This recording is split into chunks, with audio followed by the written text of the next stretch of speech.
श्री चक्र खाली लोक कल्याण खातिर बा। श्री चक्र के रक्षा करे खातिर एजा हम बानी।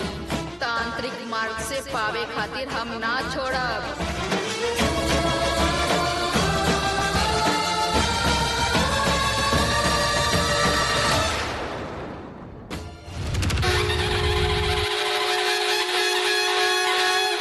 अम्मा देवी दुर्गम्मा।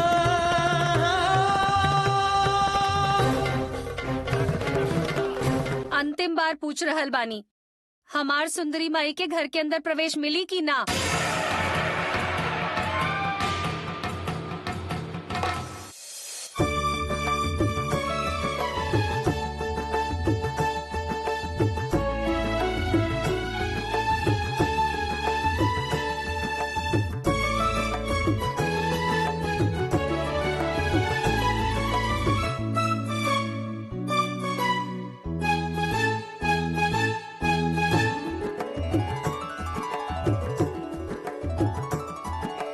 कल्याणदात्रे कमनीयतनुलते त्वां कं चापि कालमनुचिन्त्य हृदय मध्ये कामं प्रहर्षभरितेन मया तवाद्या पुष्पाञ्जलिश्चरणयोदयमम्बकीर्णः।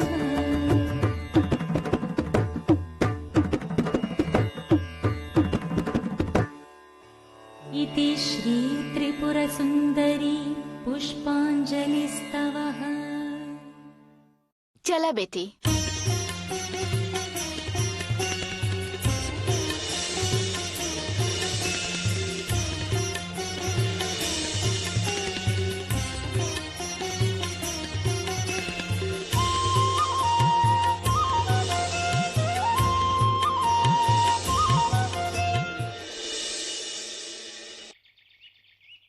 दादाजी, दादाजी, लाली दीदी मिल गईली।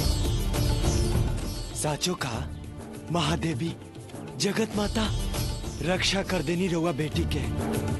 लाली अभी कहाँ भी विद्या? घरे आ गई बाड़ी। हमनी कहाँ कहाँ ना ढूंढे गई। सब माँ के महिमा। हमनी जौन ढूंढी लाऊ पास ही रहेला, लेकिन वो हमनी के ना देखा के ओकर महादेवी स्वयं रक्षा करेली। लाली मिल गई मतलब श्री चक्र मिल गई समझा। पहले हमरा ओकरा के देखे के बा। लाली के कोनो तकलीफ नहीं के भइल ना, लेकिन अभी एगो दिक्कत आ गई बा दादाजी। लाली मिल गई बिया ना, फिर कौन समस्या बा? अब रउआ घर चलब तो सब पता चली दादाजी। चला घरे चला।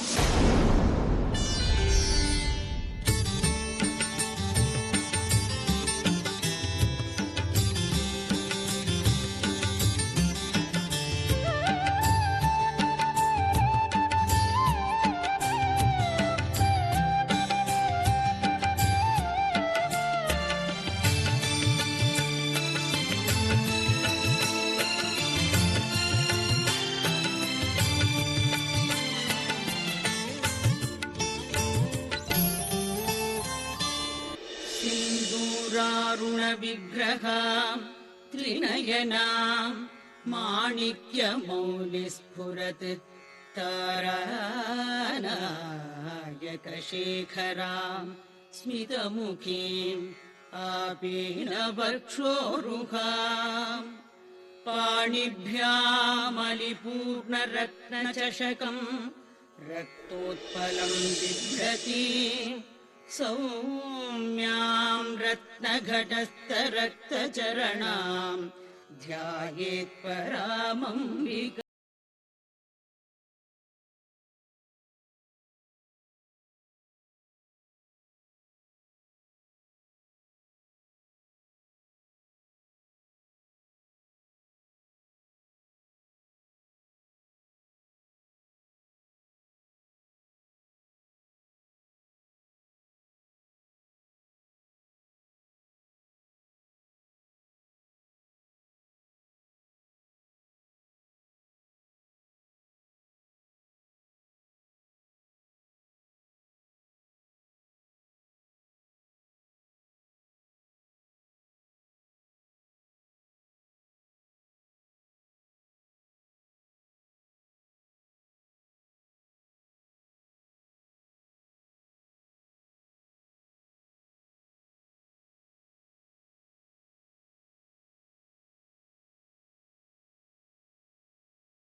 ई का राजलक्ष्मी, लाली के आवे के खुशी में सभे के अंदर रहे के चाही, त तू ऐसे बाहर खड़ा बाड़ू।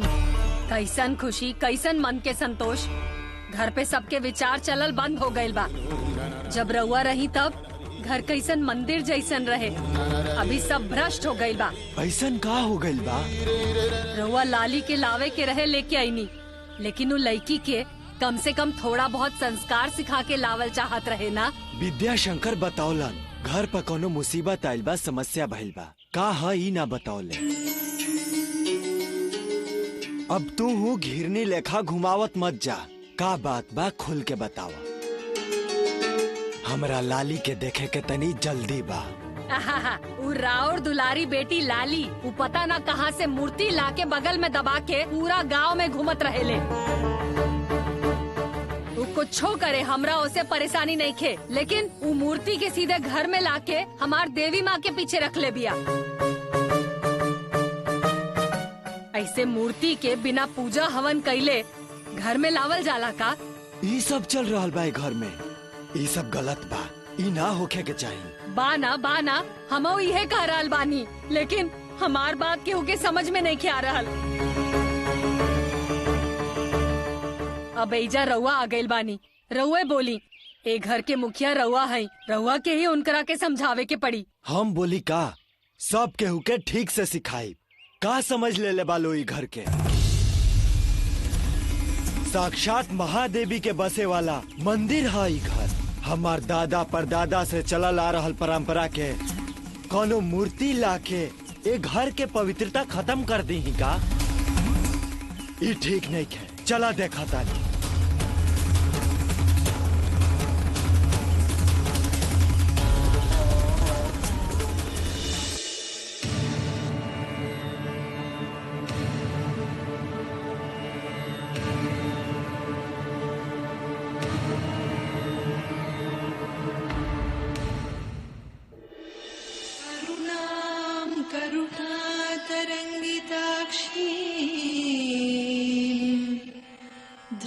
धृतपावसाङ्कुश पुष्पबाणचापाम्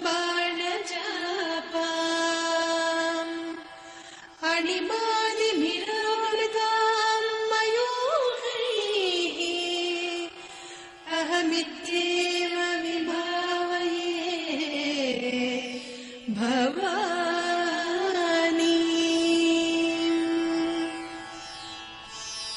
यह है वो मूर्ति? हाँ, यह तहा उ मूर्ति। अभी हार डाल ले बिया, लेकिन एकर पहले एकरा पूजा नहीं खे भइल, अलंकार नहीं खे भइल। पता ना कहाँ पड़ल रहे, का मालूम। पैजा से उठा के घूम रहल बाड़े राउर दुलारी पोती लाली।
राजलक्ष्मी ई यहाँ रह सकेला।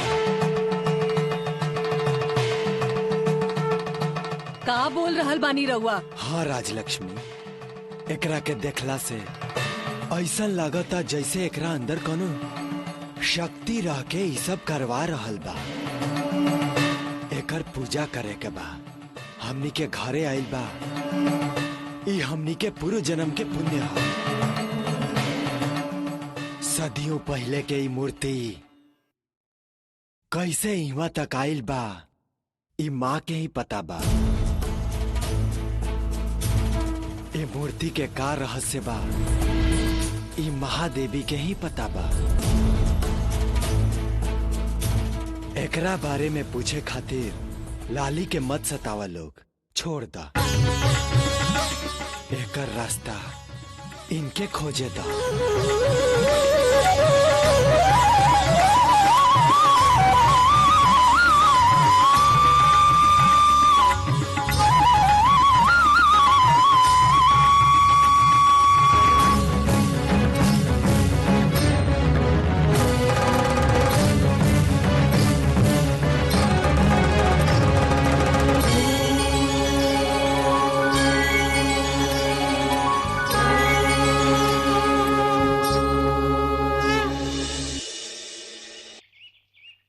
तू अभी छोट बाड़ू लाली, कबो कबो त बढ़ के बात सुने के ही पड़ेला।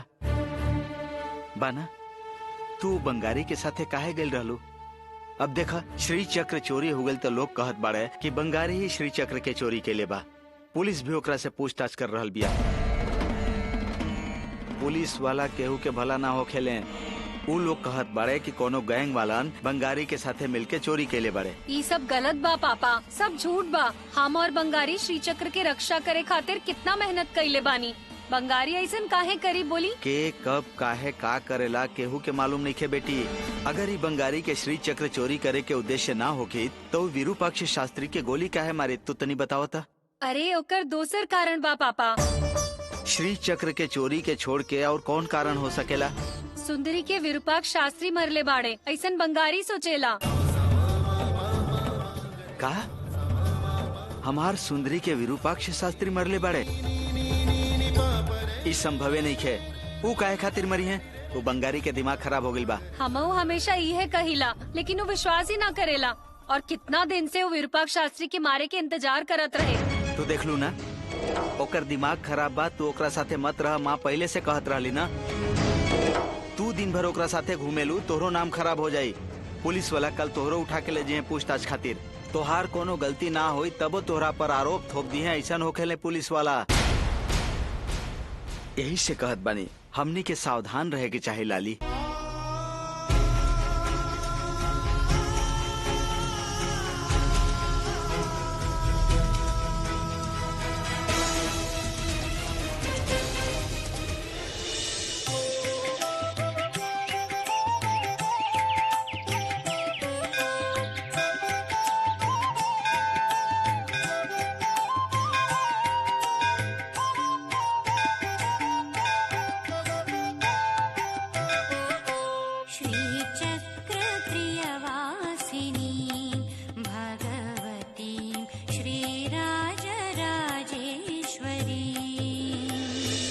ज्योतिषी जी, ज्योतिषी जी, देखनी ना चक्रपुरी में का हो रहल बा। एक तरफ श्री चक्र के चोरी भइल बा और दूसर तरफ उ बेचारा बंगारी के ऊपर एकर आरोप लगल बा। बंगारी भला ऐसन काम काहे करी? हम और उ तो ओकर रक्षा करे खातिर घूमत रही ना। रउआ तो पता बा ना? सब पता बा बेटी, लेकिन अभी के परिस्थिति हालात सब उनका विरुद्ध बा बेटी। कोनो रास्ता निखे दिख रहल। केवल बंगारी ही ना, पूरा गांव के गांव पानी में बह जाई ऐसा हमरा लाग रहल बा। श्री चक्र चोरी हो गई बा, अब ई क्षेत्र पूरा पानी में बह जाई बेटी। पहलहू 16वीं शताब्दी में ऐसा भइल रहे। वो समय भी दुष्ट लोग श्री चक्र के ऐसे ही चोरी कैले रहन। तब पूरा राज्य में बाढ़ के पानी से सब लोग मर गए रहे। अब फिर से वह सब हो रहा बा बेटी। तई बताई बंगारी कैसन बा? बंगारी अभी अस्पताल में भर्ती बा।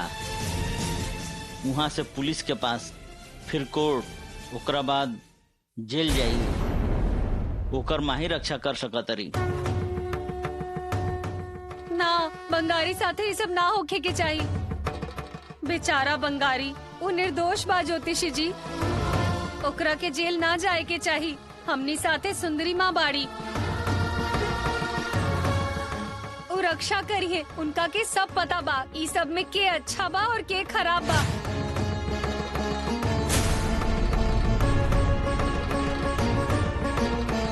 हमरा पता बा हमार हालत एगो असहाय आदमी जैसन हो गइल बा बेटी। अब माँ ही सबके रक्षा करी है। अभयव करुणिसु अभयदातिनी विश्ववकायव विश्वविनोदिनी।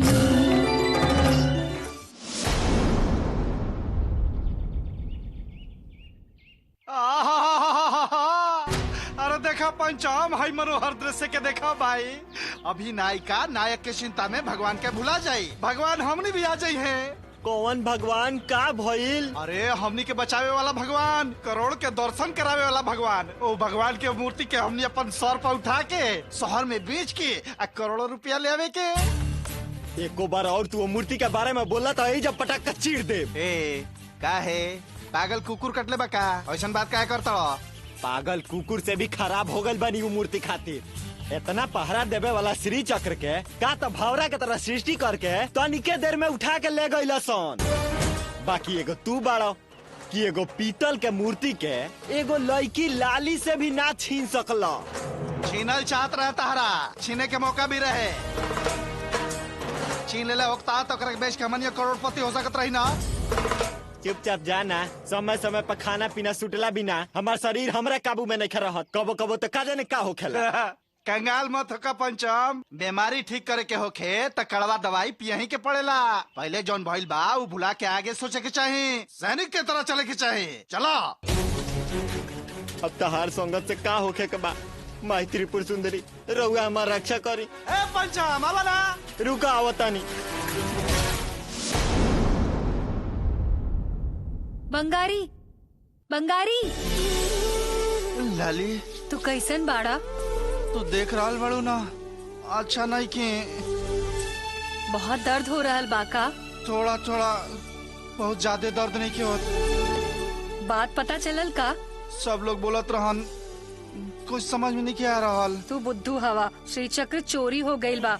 ओकर आरोप तहरा पे बा कि ओ दिन तू ही श्री चक्र चुराइले बाड़ा और साथ में विरूपाक्ष शास्त्री के मारे खातिर गोली भी तूहे चलाइले बाड़ा। यही से पुलिस तहरा पीछे लागल बा। जैसे तू ठीक हो बा जेल में डाल दी है। हाँ साहब जी यह बोलले हैं। तू अब का कर बा बंगारी? हम ठीकला के बाद हमरा जौन पहला काम करे के बा ओ शास्त्री जी के खत्म कइल बा, और दूसर काम करब वो पुलिस वाला साहब के मारब, काहे कि वो हमरा के धोखा देले बने।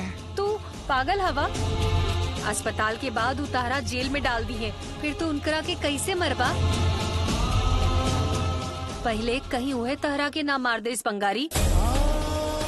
15 साल के जेल होखी बात ज्योतिषी जी कहत रहन, और तब तक तहार माँ के का हाल होखी सोचला हा पागल। हाँ हो, उनका पर जब गुस्सा आवेला तब हम उनका बारे में सोचबे ना कहीं। का करी हम?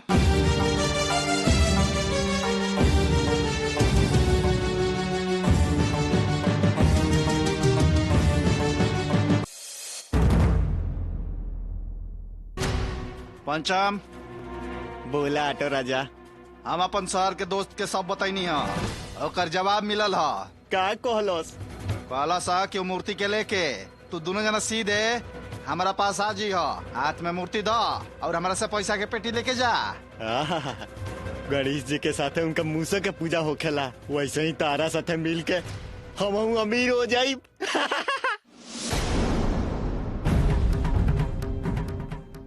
पंचम हम जौन कहनी है सब तैयार बना? सब तैयार हो गइल बा। हाँ देखा, तू ये प्रसाद लेके जा और घर वालन के ओ तरफ बुला के बात में फंसैले रखा।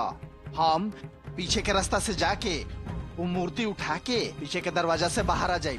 वो सब ठीक बा, लेकिन अभी हम जौन कर रहल बानी उमे खतरा ज्यादा बा और भाग भी ज्यादा बा। यही से आवे वाला हिस्सा में तनी हमरा के थोड़ा ज्यादा चाहिए। हाँ ओहो हो, बड़का जान जाए वाला काम देले बनी तारा के। साँच बोली तो तारा के हिस्सा देवे ही के ना चाहिए, हमरा सब हमारे लेवे के चाहिए। असल में तू एगो मजदूर वाला काम कर तड़ा तो तारा खाली मजदूरी मिले के चाहिए। ज्यादा खतरा हमारा बा, अगर पता चल गए तो पकड़ के कुटी है सो। ऐसन काहे कहता रहो? हम जौन करतानी उ नाटक ह। अगर ई बात पता चलल तो घर वाला सब पीटे लगी हसन। उ गेंडा विद्याशंकर ही पीटे खातिर काफी बा। ठीक बा, पहले काम खत्म कइल जाओ, फिर हिस्सा के बारे में बात कइल जाई। हाँ, टोकनी के बात में बजावो। हम पिछला दरवाजा से आवतानी, ठीक बा ना? हाँ ठीक बा जा।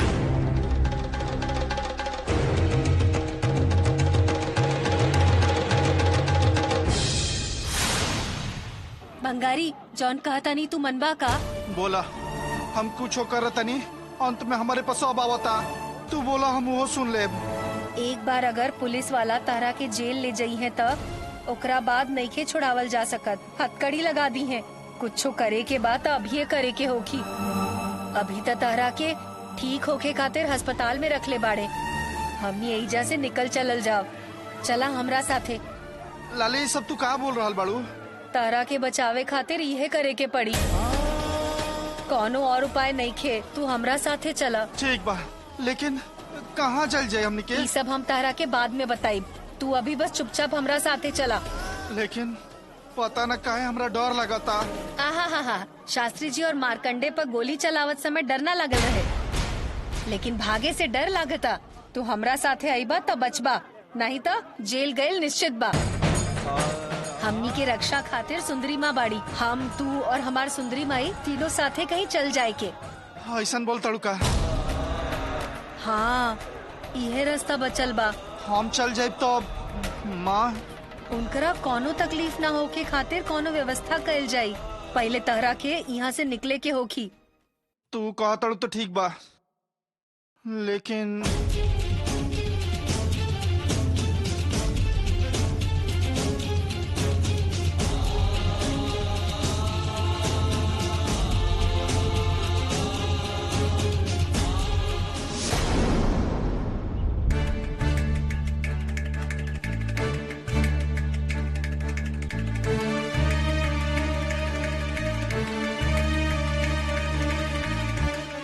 केहू बा घर में? के हो? अरे रे, आइल गेंडा आइल। का विद्या, ठीक बाड़ा नु? हम ठीक बानी। रउआ इहाँ मंदिर के काम छोड़ के यहाँ आइल बानी, का बात बा? मंदिर में विशेष पूजा भइल हो और तू लोग में से केहू मंदिर ना आइल हो, यही से हम प्रसाद देवे खातिर आइल बानी। ले आई दी। ना, ये विशेष प्रसाद हो, हमरे सभे के बाटे को होखी। और के बा बुलावो? के ह? अम्मा नमस्ते, हम मंदिर के पुजारी पंचम हई। तू हवा का? ओह। वहाँ श्री चक्र चोरी हो गई, लोकर छानबीन चल रहल बा। ओइजा रहे के चाही, लेकिन तू तब भाग के ऐजा आइल बाड़ा। हमरा घरे छुपे खातिर भाग के आइल बाड़ा का? ऐसन कुछ नहीं के माँ, श्री चक्र जल्दी मिले खातिर मंदिर में विशेष पूजा भइल हो। मंदिर के तरफ केहू आवत नहीं खे देख के, यही से मंडल के लोग फैसला कैले हैं कि मंदिर के लोग के घरे घरे जाके प्रसाद बांटे के चाहिए। यही खातिर हम आईनी है। का पंचम जी, रउआ हमार लाली के हमेशा डांटी लाई बात हम सुननी है। ऐसन बोल हो? अरे हम उनका के काहे डांटब भला? देखी, काम के प्रेशर तो रउआ पता बा न। काम के जोश में एक दो बार जोर से बोले हो कब बॉस, ऐसे ज्यादा कुछ नहीं की बोले। घर में और केहू नहीं के? अरे बाउर का होई भाई, तोहरा आइल देख के सब केहू घर से बाहर निकल के दरवाजा पर खड़ा बा। तू काहे खातिर आइल बाड़ा? मंदिर में विशेष पूजा भइल हो, वही के प्रसाद देवे खातिर आइल बानी। विशेष पूजा भइल बा? अगर ऐसा कोनो पूजा होखी तो प्रसाद बनावे खातिर हम जैती ना। ये प्रसाद के बनैले बा? उ का भइल ह कि श्री चक्र गायब भइल बा बाद से मंदिर में कुछ देर में एगो विशेष पूजा हो रहल बा। अब तू परिवार वाला हवा, बाल बच्चा वाला हवा, तहरा के काहे तकलीफ देहल जाओ, यही से ऐसा कइल गई। और कोनो भक्त अपना घर से ही प्रसाद बना के मंदिर में ले आयल रहे। मंदिर के मंडल के लोग घर घर प्रसाद जाके दे के आवे के कहले, यही से हम आईनी। कहा बानी? शंकर शास्त्री नहीं दिख रहा, उनको के बुलाई। वो घर पर नहीं खन।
चक्र के बारे में का बात करे के बा? विरूपाक्ष शास्त्री जी तो ठीक बाड़े ना, बतावा। श्री चक्र के बारे में अभी तक कुछ पता नहीं चलल माँ। विरूपाक्ष शास्त्री भी अब मौन हो गई बाड़े। आगे का कल जाओ हमनियों के समझ में नहीं आवत।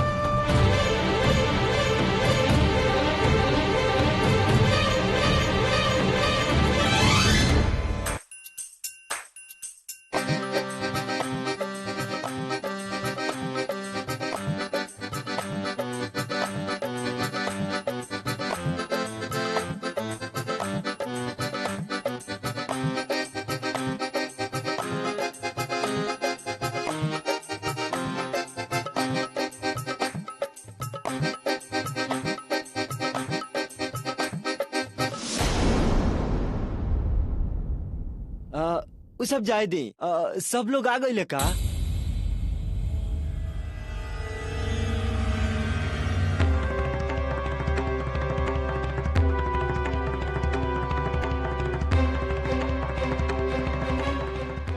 जग्गी के बीवी सुनीता भी इहे होखी है ना?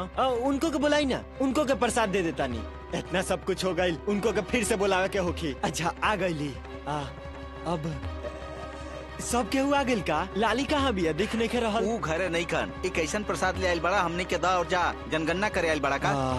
भार आवे दी।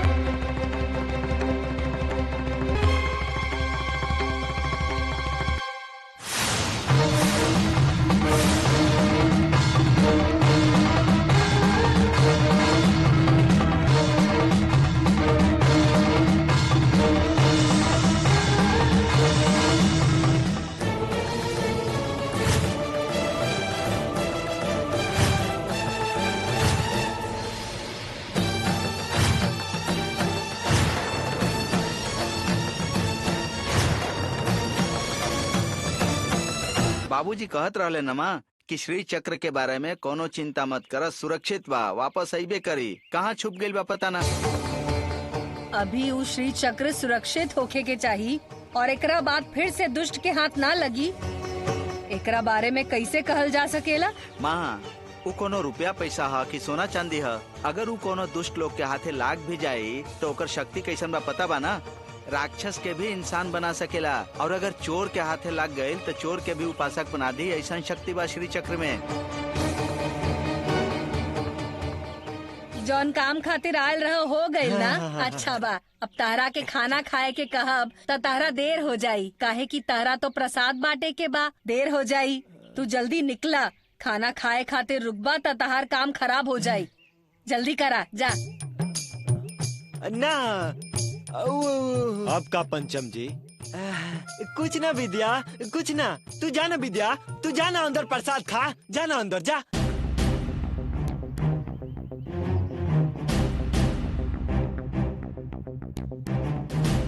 अरे रे रे, ये सब अंदर चल गए सन। जोगी कहल रहे कि पिछला दरवाजे से आई, वो ना आई। अब का हो की?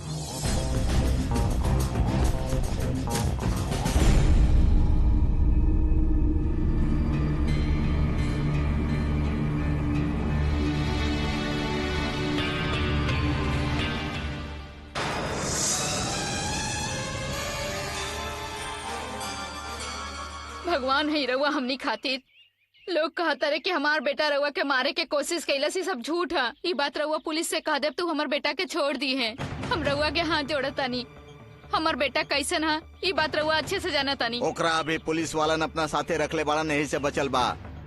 अगर वो हमरा हाथे लाग गई रही तो अभी तक ओकर चीता जल चुकल रही, समझ लो। जा यहाँ से। श्री चक्र के उत्सव के दिन हमरा पर सामने से गोली मरले रहे।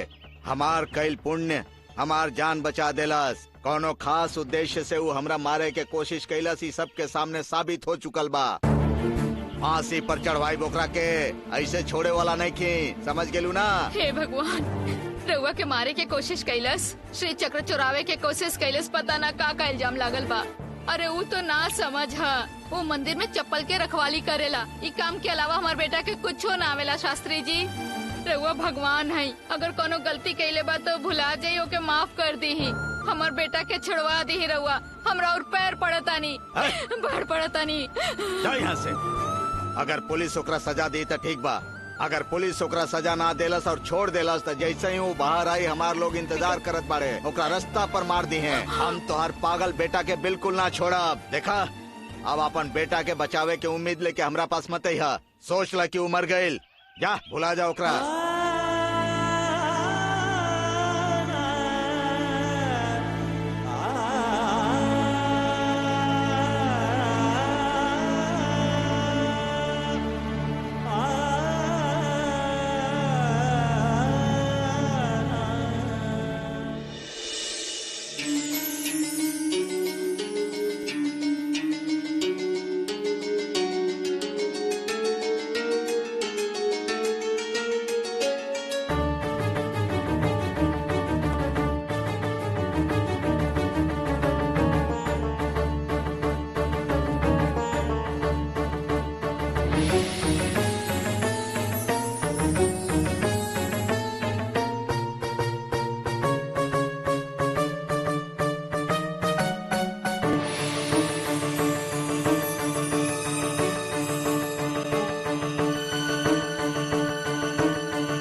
जी सन्यासी बन गए नी का?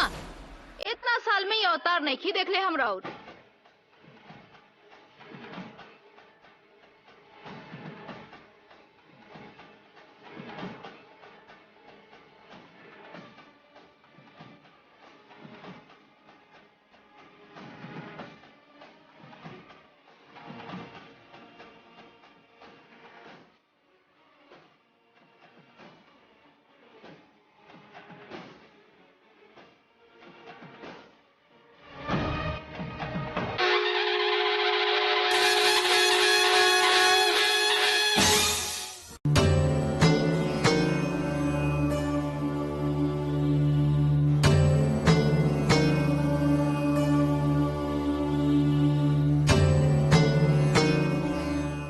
गुरुजी, हमरा भेरी एगो जिम्मेदारी बा। बोला बेटी, का बात बा? हमार जौन सुंदरी माई बाड़ी ना, उनकरा दूसर गांव ले जाए के बा। काहे माँ, का गलती भइल बा हमरा से? गलती कुछ ना भइल गुरुजी, मास्टरनी जी कहली हाँ। 3 शक्ति क्षेत्र में सुंदरी माई के लेके गईला पे, ई सब कैला पे वापस अपने स्थान पर श्री चक्र आ जाई। अच्छा, श्रीमती जी बोल लिया का? हमरा श्रीमती जी के बात समझ में ना आवेला। हर बार पता न अजीब व्यवहार करेली। कबो घर के बेटी के तरह और कबो हमरो से बढ़ के तरह, एकदम सरल, उतने रहस्यमय। के हई तारा कैसन दिखाई देवेली श्रीमती जी? एक तरह के देवीय भावना जागीला। वो बोलेली ता देवी माँ के बोलला जैसन लगेला।